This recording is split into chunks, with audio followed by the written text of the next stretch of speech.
Resting would be nice, don't you think?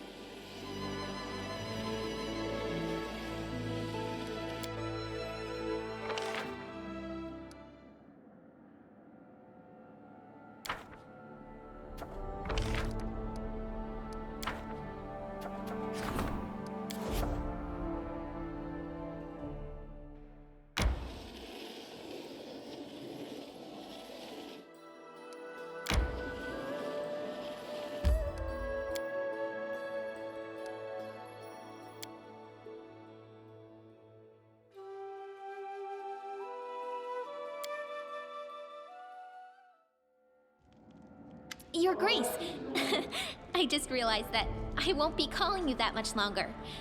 I just wanted to tell you that everything is ready for the celebration. Your guests have arrived, the capital is fully decorated for the festivities, and the people can't wait for you to make your entrance. All right then, now we can definitely start celebrating. It's just so incredible. I'm so excited. A new kingdom is about to appear. Right here, before my very eyes. It's long overdue if you ask me. My book of our adventures is desperately lacking in episodes where the heroes are properly rewarded. Shush, girl, stop babbling, would you? You've been hammering our ears for long enough. It's time to let others speak. Well, I didn't expect to live long enough to witness this. The Stolen Lands have finally gained a proper king. Now, after the other monarchs have recognized you, no one will challenge your right to the throne. May Orastil guard your kingdom. Rule wisely, don't be too harsh to your people without reason, and remain on friendly terms with your neighbors. That won't work with all of them, unfortunately. May demons take the cursed Irveti. But if someone offers you a hand, don't reject it. All right, that's enough idle talk. I see Lindsay here is getting antsy. Our esteemed guests, Jamandi Aldori and Natala Sertova, would like to speak with you before you greet the crowd. Have a nice conversation. Meanwhile, I must go and prepare for the ceremony. The coronation will commence as soon as you arrive at the square. You have achieved what you wanted.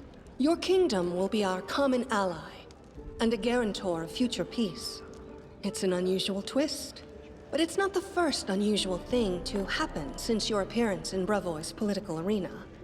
Sometimes it's better to set aside needless scruples and concentrate on building a better future for your subjects. I know not what this will come to in the end, but let us try. We may never have another mediator like you. Believe it or not, I agree. You've become a symbol of great change, and you shall make a fine king.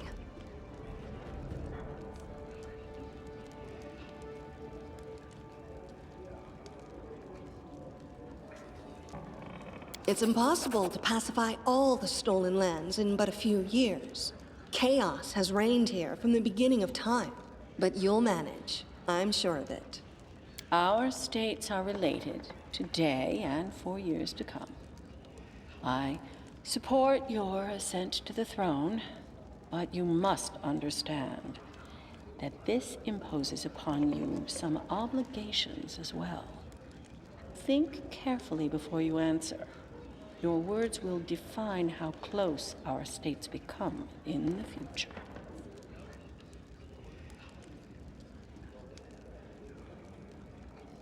Of course, we'll need to settle certain details, but this is something our advisors can attend to. So, this is really happening. House Sortova is forging a pact with the Sword Lords. Who could ever have imagined? We are decided then. We have lingered too long already. Your people await you outside, Your Highness. It's time you emerge and greet your subjects.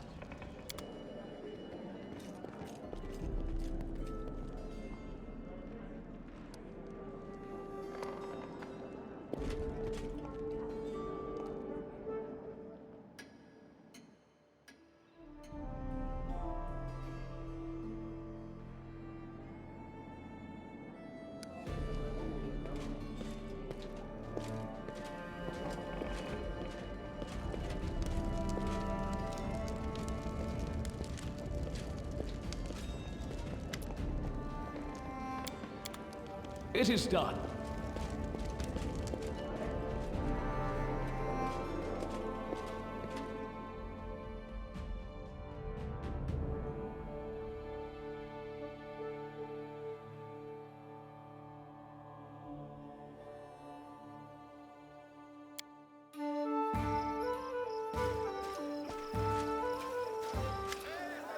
Baron, what took you so long? Everybody has been waiting for you. Hurry up! I've searched all the books, but I couldn't find anything that resembled a coronation protocol for the Stolen Lands. So, I took the liberty of penning the program myself. Don't worry, I did the very best I could. Citizens of the kingdom, ladies and gentlemen, it is with great excitement and indescribable awe that I, Lindsay, official chronicler of the hero who stands beside me, hereby declare the beginning of a sacred ceremony, the coronation of the first legitimate ruler in the history of the Stolen Lands. By the power of the representatives of the other royal houses who recognize him as their equal, and according to the will of the people who accepted him, he now ascends the throne, which has been waiting empty for so long, for such a worthy ruler. My fellow citizens, I hereby introduce your king and your undisputed leader. Now he stands before you, ready to accept your will. Everyone who has gathered here, are you ready to swear fealty to your new ruler? I swear. Erestial, save the king! Hail to the king! We pledge our loyalty. Long live the king! Yeah, sure. How much longer are you gonna wag your tongues? It's time we start feasting in the chieftain's name. I'm not subject to anyone, so I cannot swear fealty. But I have nothing to say against a king such as this. So it is decided. And now, it's your turn, Your Highness. Into your hands we commend our lives, and humbly request you address the fate that awaits for us under your rule. Please now answer. How do you intend to rule this land and its people? With benevolence and care for those who suffer, or with strength and severity for the unworthy?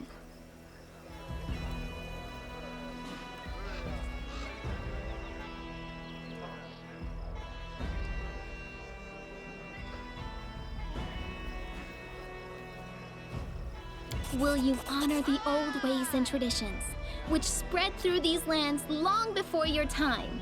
And will you abide its laws, which all accept?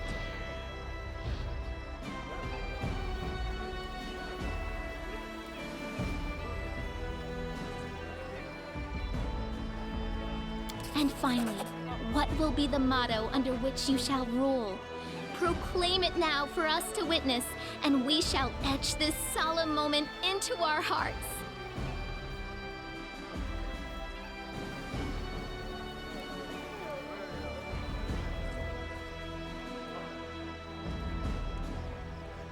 Well now, Esteemed gentlemen, fair ladies, the ceremony is complete, and now the long-awaited moment has arrived. Let us bow together and witness this solemn moment, the crown.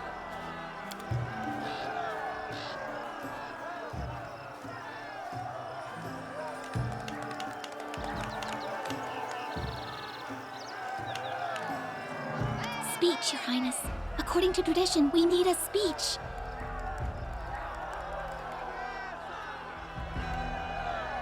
Ladies and gentlemen, His Highness wishes to give a speech.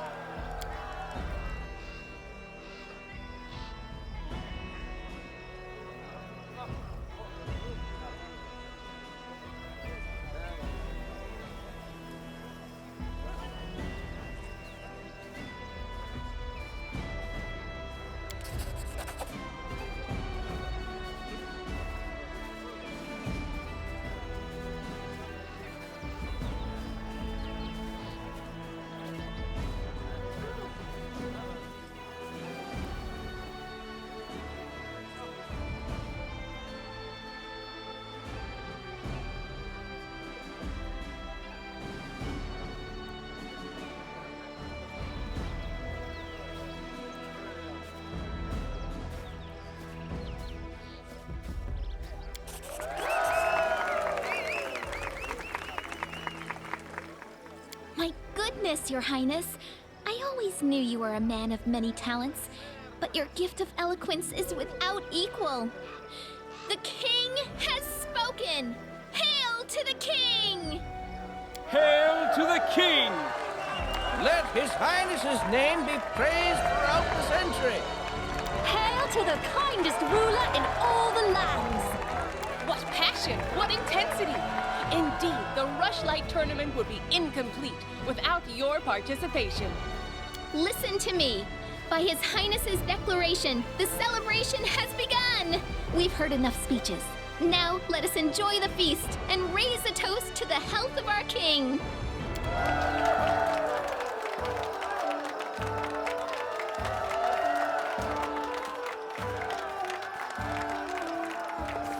This was a true triumph. Forget some simple barony. Our ruler now wore the crown of a monarch. The time had come for royal feats and equally royal dangers.